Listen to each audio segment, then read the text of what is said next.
A gente tem que entender que as tecnologias elas vão vir, elas vão cumprir o seu papel e elas vão deixar de existir, né, se elas não conseguirem caminhar junto com o avanço do restante do ecossistema. Silêncio no set. Gravando.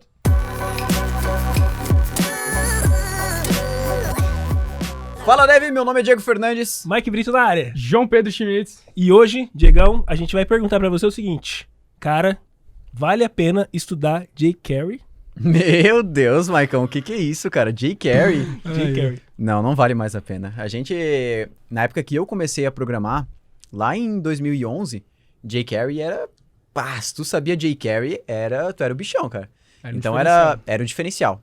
Era um diferencial e era tudo construído com jQuery, né? A gente não tinha nenhuma biblioteca de manipulação de interface como a gente conhece hoje, né? De interface reativa, né? Como o React, o Angular. Eu trabalhei a primeira vez com Angular 1, né? A versão 1.3 do Angular, Angular JS na época, lá em 2014, acho que foi assim. Então, ali que começou a explodir, né? O Angular JS foi com certeza o estopim, né? O início dessa era da revolução do front-end, vamos dizer assim. Do início das SPAs, né?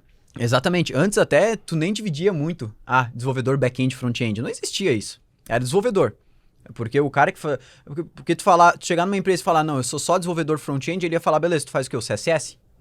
Era bem isso. Era bem isso, né? Você corta o HTML? Exatamente. Tu tira asset do Photoshop e gera o HTML. Então era isso mesmo. Então, assim, hoje, na minha opinião, a pessoa que tá entrando nesse mercado, qual que é o caminho que ela tem que fazer? É dominar JavaScript, HTML, CSS, e o JavaScript que eu digo, hoje praticamente 100% do que faz com jQuery tu consegue fazer com JavaScript puro, né? O JavaScript ele evoluiu muito, então toda aquela parte que a gente tinha os seletores no jQuery, hoje com o Query Selector tu faz tudo praticamente no JavaScript, não precisa nada do jQuery. A gente vai fazer a requisição Ajax, tu tem ali o Axios, tu tem a Fetch API que já vem com o browser. Então assim, o caminho tradicional é o quê? Aprende HTML, CSS e JavaScript, um JavaScript muito bom ali para manipular a interface pelo menos, e aí já parte direto para uma biblioteca dessa de front-end, que na minha opinião hoje o React com certeza é a escolha mais sólida possível para essa... Entre o leque das três mais famosas, aí bota Angular, React e Vue, né? E você chegou a dominar jQuery na sua vida? Cara, sim. Olha, assim, eu me orgulhava disso.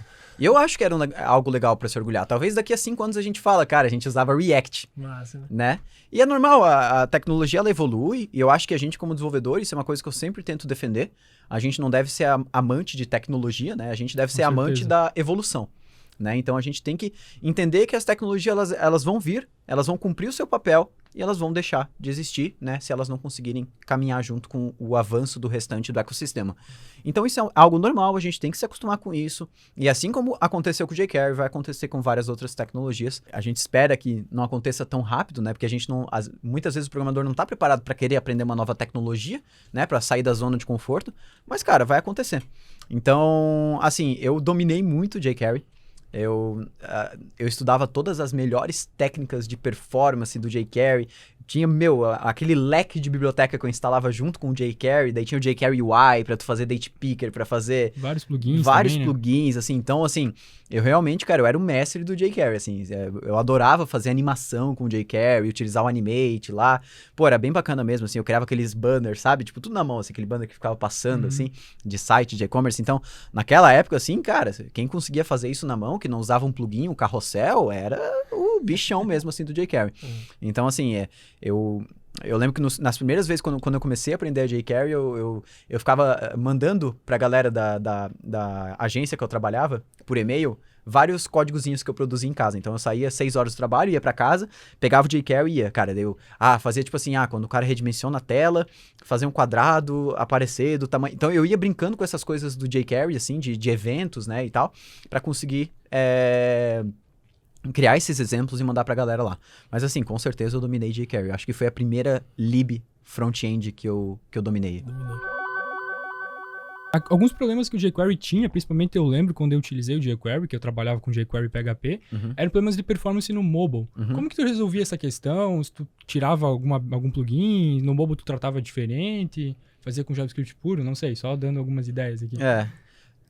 Na época, eu acho que até chegou a surgir aquele jQuery Mobile, né? Que era pra Já criar era uma interface meio que uma pronta, interface, assim, e tal. Mas era mais pra interface do que pra funcionalidade em si. Mas na época, assim, pelo menos quando eu trabalhava com jQuery, cara, assim, se falava muito pouco em desenvolvimento para mobile, assim, diretamente, vamos fazer um site que nem a gente tem hoje como mobile first. Nossa, naquela época não existia isso. Não tinha esse Não conceito, falava né? sobre responsividade. Eu lembro que não existia media query no CSS. A gente usava um carinha que eu lembro até hoje, cara, ele se chamava AdaptJS, que ele adicionava classes no teu body de acordo com o tamanho da tela. E aí tu conseguia manipulava as mudar o classes. CSS baseado na classe que ele tinha, né? Daí ele botava classes lá, tipo, se ele tava no mobile, se ele tava no desktop, e aí por diante, né? Baseado na largura da tela. Então isso acontecia. Então, assim, eu particularmente não fui alguém que utilizou o jQuery com o intuito de fazer algo funcionar diretamente no mobile, né? As aplicações que a gente criava era tudo web. Tudo web e desktop. Vai usar no mobile? Ele se vira ali pra tentar usar. A gente não criava aplicação pensando no sistema mobile. Isso é o que eu digo lá em 2012, né? 2011. É algo assim mais... Cara, eu realmente não pensava em nada de mobile, assim. Comecei a me preocupar com mobile mesmo, mais pra frente, ali em final de 2013 para 2014, que aí começou a vir a moda de responsivo, site adaptativo, começou a surgir ali o Ionic e tal, então começou a surgir algumas coisas relacionadas com web/mobile, né, que não era só aplicativo. Então daí sim a gente começou a se preocupar, mas foi mais ou menos na mesma época que eu parei de usar a jQuery, né, eu comecei a usar o Angular ali, e aí com o Angular já não precisava mais a utilização do jQuery. Claro que para site institucional ainda usava bastante, assim, né? Mas eu parei também nessa época de desenvolvimento de site também. E como que foi, assim, seu processo de migração, cara, do jQuery para as novas tecnologias? Porque provavelmente você tinha projetos que você estava com jQuery, estava trabalhando com ele, e você precisava fazer essa migração. Como que foi isso? Cara, o que usava jQuery, eu continuava com jQuery. Eu não tentava mudar para uma nova tecnologia. Isso eu acho que é algo até bem legal. Tem muita gente que pega, às vezes, um projeto, aquela pessoa programa, sei lá, React. Daí o projeto está usando AngularJS. Cara, eu vou gastar... O pessoal me pergunta, Diego, eu invisto um tempo trocando tudo para React ou eu, sei lá, invisto tempo em aprender o Angular que já está sendo utilizado ali? Eu acho que assim, depende do caso. Mas eu, particularmente, eu prefiro não mexer em cima de um projeto que já está funcionando e só prefiro fazer alterações em cima. Então, o que já estava utilizando jQuery, deixava como estava. Porque eu sabia que ia chegar um momento que aquele projeto ia ter que ser refatorado, criado do zero, alguma coisa assim. E aí, os novos projetos eu criava sempre com as novas tecnologias, para principalmente eu estudar. Como o jQuery e o Angular, na época que eu utilizava, eles eram muito diferentes, né? Não tinha nada parecido, né? O Angular totalmente baseado em controllers, o jQuery totalmente uma programação Manipulação do estruturada, né? Então, eu realmente conseguia, assim, me diferenciar na hora de programar, né? Eu conseguia... os projetos, eles eram muito diferentes, né? O Angular, a gente vinha com uma pegada SPA, né? Com o desenvolvimento SPA, e o jQuery é aquele desenvolvimento baseado em... recebo tudo a minha view do back-end e depois eu manipulo ela com o JavaScript. Então, eu acho que depois que se introduziu os SPAs ali pra frente, aí foi um momento que eu parei totalmente de usar jQuery e comecei a fazer a transição. Então, os novos projetos eu criava no modelo de SPA e os antigos eu não mexia, deixava lá. Né? Eu acho que, na minha opinião, não vale a pena. Claro, depende muito do projeto e da onde que ele precisa chegar, mas na minha opinião não vale a pena tu investir um monte de tempo alterando tudo que é jQuery para uma outra tecnologia, vamos supor, se o projeto já está funcionando ali. A menos que tenha uma necessidade mesmo. Cara, e você nunca precisou colocar o jQuery no Angular? Cara, eu acho que assim, quando começou com o Angular, eu posso estar errado, assim, eu não me lembro mais, faz 5 anos, mas parece que faz 10, assim, é muito... Nossa. Mas, assim, se eu não me engano, no Angular, bem no comecinho, as requisições HTTP eram feitas usando o Ajax do jQuery. E aí depois o Angular introduziu o HTTP, né? Ele é uma biblioteca Angular HTTP, não lembro muito bem como é que era, ou já vinha integrado no Angular, para fazer requisições. Mas eu acho que bem no comecinho a gente tinha que utilizar o jQuery só para coisa de requisição HTTP. Pro restante não, Mike, porque assim, como o Angular introduziu esse conceito de programação two-way data binding, na época que é basicamente o HTML reflete o valor do JavaScript, o JavaScript reflete o valor do HTML, a gente não tinha mais que manipular diretamente os elementos em tela. Então a gente não precisava mais lidar com o addon né, com a árvore de elementos, de uma forma declarativa. Tudo acontecia com uma programação ali que começou a entrar a programação mais imperativa, né, que a gente chama, que é basicamente aquela que, ao invés da gente falar para o software, sei lá, a receita do bolo, a gente fala como a gente espera o bolo e deixa que ele se vire. Então a gente começou a trabalhar mais com essa programação imperativa, e aí a gente foi deixando cada vez mais de lado o jQuery. Então, cara, dificilmente a gente aplicava o jQuery para alguma coisa assim, só se tu estivesse fazendo uma gambiarra mesmo, daí, mas tu sabia que tu tava fazendo, mas fazia mesmo assim, sim. pra finalizar alguma feature, alguma coisa assim. É muito comum quando a galera começa a aprender o React, eu passei por isso e eu vi algumas pessoas que também conversaram comigo em relação a isso, é que elas trabalhavam muito com animação com o jQuery, que era muito comum na época. E aí elas entravam no mundo das SPAs, entravam para aprender React, e aí elas queriam fazer animação no React. E aí, tá, como é que eu faço para reaproveitar esse conhecimento do jQuery? Eu posso utilizar? Claro, hoje em dia não é mais utilizado, mas no começo do React eu lembro que a galera utilizava o jQuery. Eu utilizei no começo também. E como que foi essa transição para ti em relação a CSS, animação, essas utilidades que o jQuery tinha pro React? Cara, assim, ó, foi uma transição extremamente natural, eu acho. Ali entre 2015, houve uma revolução, assim, no desenvolvimento web, que tudo mudou muito. Principalmente quando surgiu o Vue e o Angular forte, assim, e quando o CSS também começou a se popularizar muito como sendo algo muito mais do que uma linguagem de estilização simples, assim. Né? Eu acho que o único que hoje a gente mantém da mesma forma é o HTML, praticamente. O HTML, mesmo assim, ele cresceu muito por baixo dos panos, mas é coisas assim que não são populares.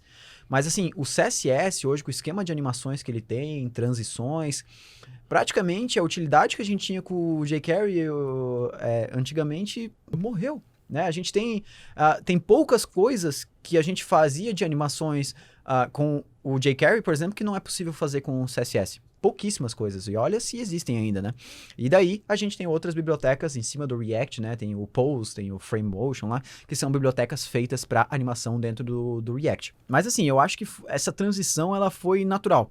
Conforme eu fui necessitando de utilizar e conforme eu desenvolvia mais e mais aplicações, eu ia cada vez ficando melhor.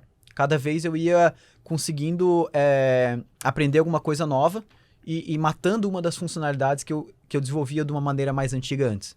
Então, eu acho que assim, não dá para ter pressa a hora que tu começa a cair nesse mundo de querer aprender tudo e falar, não, todas as minhas animações têm que ser pelo CSS, então eu tenho que aprender isso antes. Não, vai resolvendo da maneira que tu consegue resolver agora, porque daqui a pouco tu vai aprender tudo. Então tu vai desenvolver uma aplicação, 2, 3, 4, 5, daqui a pouco tu vai ver que tu já tá resolvendo coisas que tu resolvia de forma muito diferente da primeira aplicação, tá querendo voltar lá para refatorar aquele código, então acontece muito isso.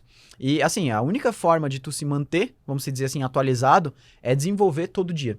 Porque tu vai cair em problemas, aí esses problemas tu vai cair no Google, tu vai cair no Stack Overflow, tu vai cair num GitHub Issues, tu vai descobrir que outras pessoas resolvem aquele problema de outras formas, tu vai acabar aprendendo com isso, tu vai adicionar isso no teu leque, vamos dizer assim, de conhecimento para tu usar numa próxima aplicação. Sim. Então tudo isso tem que ser bem natural. Para mim foi extremamente natural, então com certeza cara, assim, até um bom tempo atrás, assim, sei lá, uns 4, 5 meses, eu era praticamente tipo noob, assim, em animação e transição com CSS. E aí teve um dia que eu tive uma necessidade de fazer isso, eu aprendi. E agora eu sei. Então, assim, é questão de necessidade. Eu acho que estudar alguma coisa sem ter um objetivo com aquele estudo, sem ter uma necessidade, alguma coisa que tu vai querer utilizar aquilo mais pra frente, uma aplicação, eu acho que aquilo não fixa na cabeça.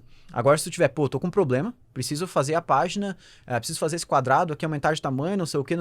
Então, tu tem um objetivo. Aí tu vai aprender para cumprir aquilo lá. Então, é uma coisa que a gente sempre prega muito aqui na Rocket, de aprender na prática, né? Com objetivo no final. Ao invés de tu entender os conceitos, de por que aquilo funciona. Então, é algo que a gente evita muito. Então, eu acho que sempre que tu tem um objetivo, que tu precisa montar alguma coisa a partir de um conhecimento, é quando tu realmente aprende. Se tu só lê a documentação, assim, beleza, tu vai decorar ali talvez o nome do comando, mas tu não vai saber quando utilizar um, quando utilizar outro, né? É basicamente isso. É bem comum às vezes a pessoa voltar atrás do código para ver como é que lembrou, em projeto que já realizou. Isso e é bom, assim, né? O pessoal me pergunta, Diego, eu preciso decorar todo o código que eu tô fazendo aqui? E eu falo, não, tu precisa saber a base e saber depois onde procurar, onde consultar. Então, se tu já criou um projeto aqui, tu não decorou como criar ele todo de novo, não tem problema, e tu nem precisa decorar. Eu, até hoje, se eu vou, por exemplo, criar um projeto, sei lá, vou criar um projeto novo agora com um Adonis. Cara, como é que eu, sei lá, como é que eu, sei lá, eu fazia essa parte de lidar com erros? Eu abro um projeto que eu já tenho lá, o Skylab da vida, que usa Adonis, vejo como é que eu fiz lá e, legal, fiz assim, colo e saio usando. Então, tu tem que, não precisa decorar código, tu precisa saber onde consultar os teus códigos antigos, vamos falar assim, e claro, sempre melhorar, né? Sempre, não, pô, tu vai ver que às vezes tu copia um código antigo e tu fala, pô, mas aqui eu fiz assim. Poderia ter feito diferente. Aí tu vai melhorar. E aí na próxima vez tu vai estar melhor e assim por diante. Então o processo ele é gradual, como qualquer coisa, né? E sempre que e é prática. Quando eu comecei com o jQuery, eu tinha 16 anos. Então eu tava assim, aquele fome por aprendizado, assim, né? Quando você começou direto na biblioteca? Ou você, cara, não, eu tenho um puta fundamento de JavaScript, vou partir pra biblioteca? Cara, não existia fundamento em JavaScript na época. Quem programava em JavaScript, que não usava jQuery, era doido. Mas porque não... Dava muito trabalho, né? Não, tu só tinha o getElementById na época. E o byTagName, byClass, as coisas. Mas, cara, era muito difícil programar em JavaScript puro, assim. Não é que nem o que tem hoje, assim. O que tem hoje do JavaScript só existe porque o jQuery surgiu. Se o jQuery não tivesse surgido, a API do JavaScript que a gente tem hoje para lidar com manipulação de DOM e tal, seria... outra história. Então, com certeza o jQuery cumpriu o trabalho dele, assim, com tudo, assim. A gente tem que ser eternamente gratos pelo jQuery, porque ele salvou ali uma época que, cara, lidar com JavaScript, lidar com animação, nossa, não existia isso, cara. Animação em JavaScript sem jQuery. Como? Não existia. Não existia. Se perguntar pra mim até hoje como é que faz, com a API antiga, não consigo, cara. Não consigo mesmo. Tinha uma época também que a gente tinha que fazer em Flash as coisas, né? Porque não dava. Você lembra disso? Fazia em Flash aquela animação. Meu primeiro curso de web design foi com Flash. Nossa, cara. Flash Será 2003. que algum ouvinte sabe o que é Flash? Não, que Flash que era a versão? Não lembro. Mas era... O meu primeiro site, que eu fiz um site pro kart ali de Rio do Sul e tal, com meu irmão, meu pai andava de kart na época. Cara, era um site todo em Flash, assim, e tabela, no HTML. Passava os mouse por cima do botão, dava som. Sim. Os efeitos de hover não existiam no CSS hover. E GIF? E fazia tudo... Fazia GIF também? Não lembro. Acho que GIF eu não fazia tanto, mas no Flash eu fazia, porque eu aprendi a mexer. E hover era com Flash, tá? É assim que a gente fazia hover, fazia animação. Sim, no menu, eu lembro, pô, era uma loucura. Cara, então, beleza, você falou dos animations, mas como é que aqui, então, começa-se a resolver, então, a parte de Ajax, por exemplo. Vamos pensar no Ajax e vamos pensar em Vanilla JavaScript. Fala também, o que é Vanilla JavaScript para quem tá ouvindo? Beleza, Vanilla JavaScript é o JavaScript sem nenhuma biblioteca. Beleza. Aí tu me perguntou sobre o Ajax. Eu vou fazer um Ajax. É possível fazer só com Vanilla? Sim, tá, beleza. Perfeito. Não, perfeito. Assim, a primeira vez que a gente ouviu falar de Ajax, né, assim, antes do jQuery, utilizava-se zero, para se dizer a verdade, assim. A gente tem lá, né, a classe que existe até hoje, que é o XML HTTP Request, que é uma classe do JavaScript para tu lidar com requisições Ajax. E o jQuery usava isso por trás, né, para ele... E ele trouxe uma API mais bonita pra gente trabalhar com isso. E foi aí que a gente começou realmente a utilizar os métodos get, post, né, pra lidar com isso e tal. Put, delete, não usava muito na época, não. Hoje em dia, a gente tem inúmeras bibliotecas para lidar com requisições HTTP. Mas para mim, assim, se você está utilizando o Vanilla JavaScript, né, o JavaScript mais puro possível, sem biblioteca nenhuma, e você precisa fazer apenas uma requisição, algum endereço externo, para mim hoje a API do Fetch, né, a Fetch API, que está disponível praticamente em todos os browsers aí, a gente consegue fazer qualquer tipo de requisição.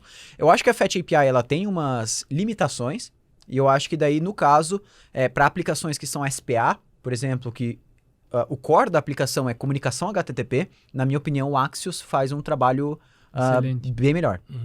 Porque o Axios ele tem algumas coisas, por exemplo, setar base URL, que é uma coisa que tu não tem no Fetch. Tu consegue criar interceptors, tu consegue criar tanto interceptors, que são interceptadores de requisições ou interceptadores de resposta. Tu consegue lidar com headers de uma maneira mais bonita. Então, assim, o Axios hoje, para mim, em questão de lidar com requisições HTTP, é o é quem comanda a internet, assim. Surgiram outros ali, mas assim, pra mim não faz sentido. Eu acho que o Axios, ele mata tudo o que tem dentro de REST de forma perfeita, assim.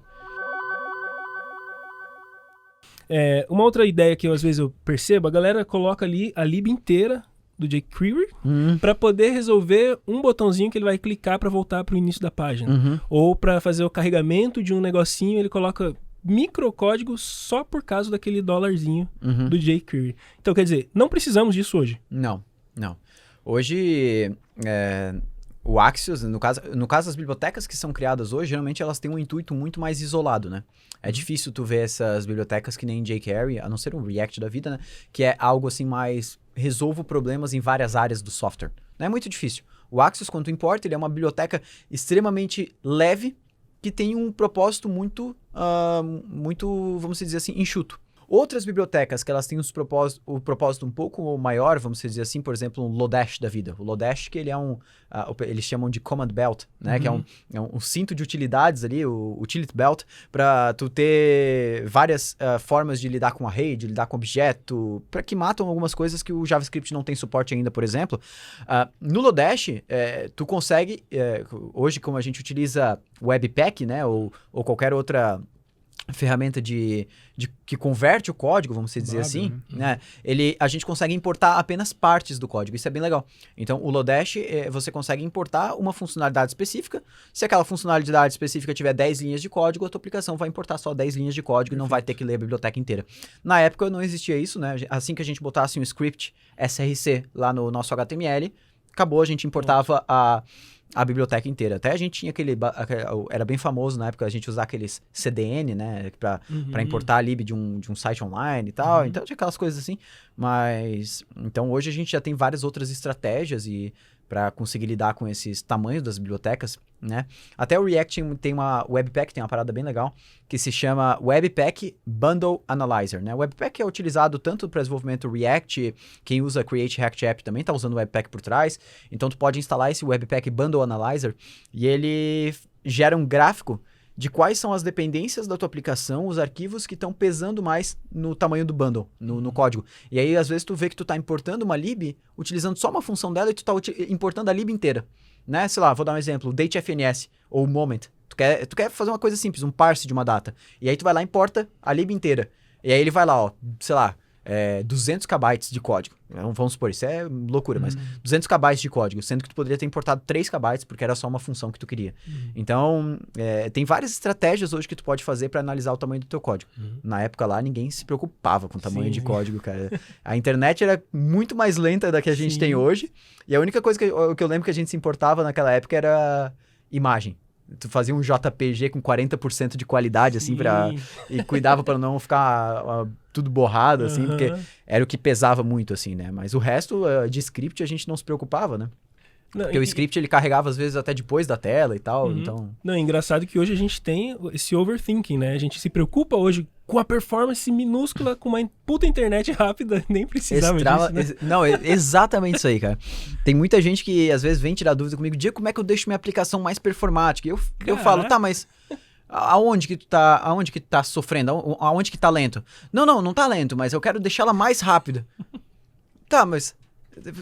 Qual que é o intuito, sabe? Tipo, o pessoal às vezes quer otimização prematura, né? O pessoal quer resolver um problema antes dele existir, né? Não que eu acho que tem que esperar chegar no problema, mas assim, às vezes a tua aplicação acabou de ser colocada, posta no ar, né? Tem, sei lá, 5, 10 pessoas acessando e tu quer que ela seja mais rápida, mas talvez seria melhor gastar o tempo criando mais feature, buscando mais usuários para aplicação. Justamente comentar isso, ao invés de focar tanto em performance, focar em trazer mais funcionalidades para a aplicação, né? Porque às vezes vai ficar escovando bits lá e não vai chegar em nada, não né? faz sentido, né? Exatamente isso aí. É isso que eu acho. E quando o jQuery surgiu, eu lembro que ele trazia, assim, ele resolvia vários problemas de compatibilidade no JavaScript. Porque tinha vários problemas de browser, então... Meu Deus, nem me fala, cara. Eu fui agraciado com a era já do HTML5, do JavaScript. Trabalhei pouco com jQuery, mas trabalhei um pouco com ele. Tu é desenvolvedor Nutella, né? Eu sou famoso Nutella, né, cara? Já tem o melhor. Eu já vim abençoado aí. Mas como é que era pra ti aquela época de dar compatibilidade pra vários navegadores com jQuery? Cara, era uma briga, assim, ó. a gente tinha um processo, vamos dizer assim, de deploy, de publicação. Eu trabalhava com website praticamente, né? Desenvolvimento de website. E naquela época a gente tinha um processo. A gente criava o site inteiro, tu fazia no teu navegador. Na época eu usava muito Mozilla, né? Firefox. Aí quando tu terminava, começava a testar nos outros. E aí corrigia os problemas. E, cara, a gente testava até o IE6. Nossa, Internet cara. Explorer Sim. 6. Sim. Tá? Porque a gente usava o Analytics e tinha, tipo, 10% do público usava IE6. Quando tu chegava no IE6... sério, Era tenso. não era o mesmo site, cara. Não era, Não dava, juro. cara, era Não era o diferente mesmo demais. site. Tu botava, assim, umas coisas simples, João. Tipo, tu botava padding 20 pixels. Ele botava 10 pixels de padding. Era, tipo, algo assim que não... Você tinha que hackear o CSS. Exatamente. Demais, né? E daí tinha umas tags, tu botava um asterisco, ele funcionava só no IE6.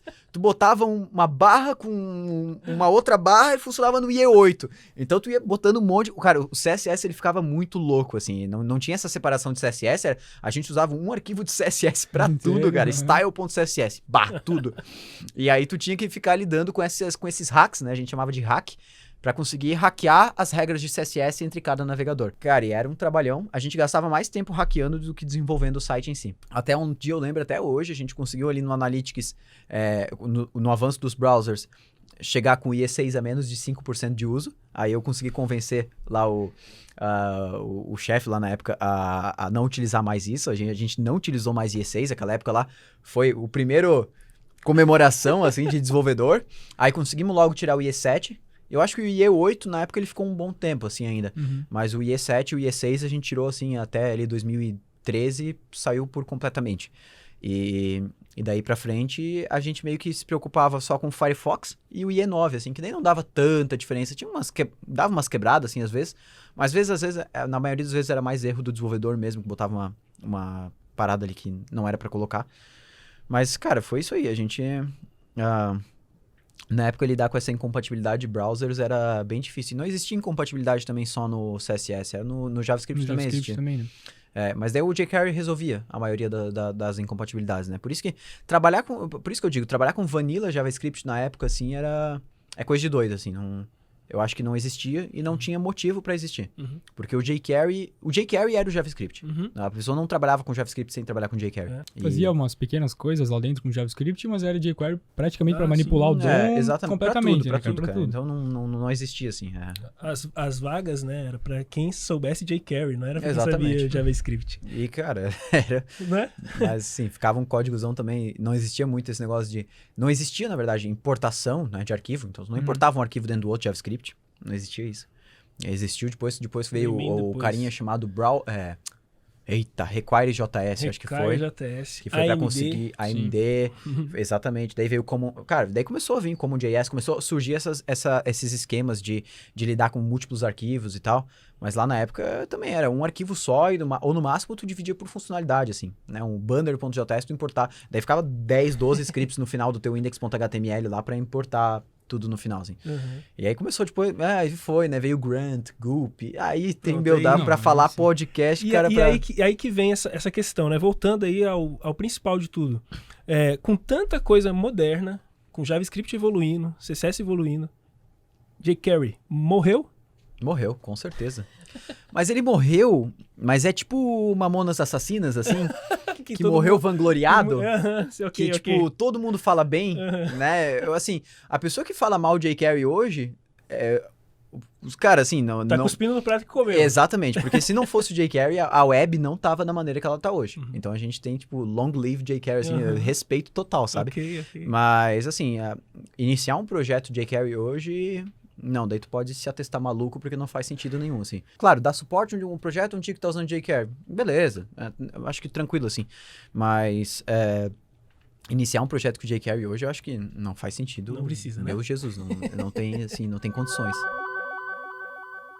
Mas um pouco pro futuro, eu sei que é difícil às vezes fazer essas previsões, né? Aham. Mas como é que tu imagina o Vanilla ou o JavaScript daqui, sei lá, 5, 10 anos? Tu acha que ele vai estar reinando, que nem ele tá reinando agora? Então, eu acho que assim, o JavaScript, ele nunca vai morrer, né? A linguagem em si é impossível de morrer. E eu acho que o JavaScript, ele tá cada vez um passo mais alto. Eu acho que ele ainda não chegou no topo. Eu acho que tem muita coisa para mudar, muita coisa para melhorar, mas é muito difícil fazer uma previsão. o JavaScript é algo que muda muito, mas o que eu tô vendo cada vez mais com o JavaScript é que a comunidade está cada vez se unindo mais. Mais forte. Exatamente. Então, assim, o JavaScript sempre foi uma linguagem que foi popularmente conhecida por ter uma comunidade extremamente desunida, né? Pessoas que, não gostei do teu, vou criar o meu, vou publicar, não gostei do teu, vou criar o meu, mas isso com o tempo tá cada vez mudando, né? A gente tem hoje 3 ali ou 4 frameworks, vamos dizer assim, mainframe, que estão dominando o mercado, e a comunidade está cada vez apostando mais em cima desses frameworks. Então a gente está aí com o React, por exemplo. O pessoal acha que o React surgiu há pouco tempo, mas não, ele está desde 2014, aí vamos dizer forte. O React Native 2015, final de 2015, já estava no mercado.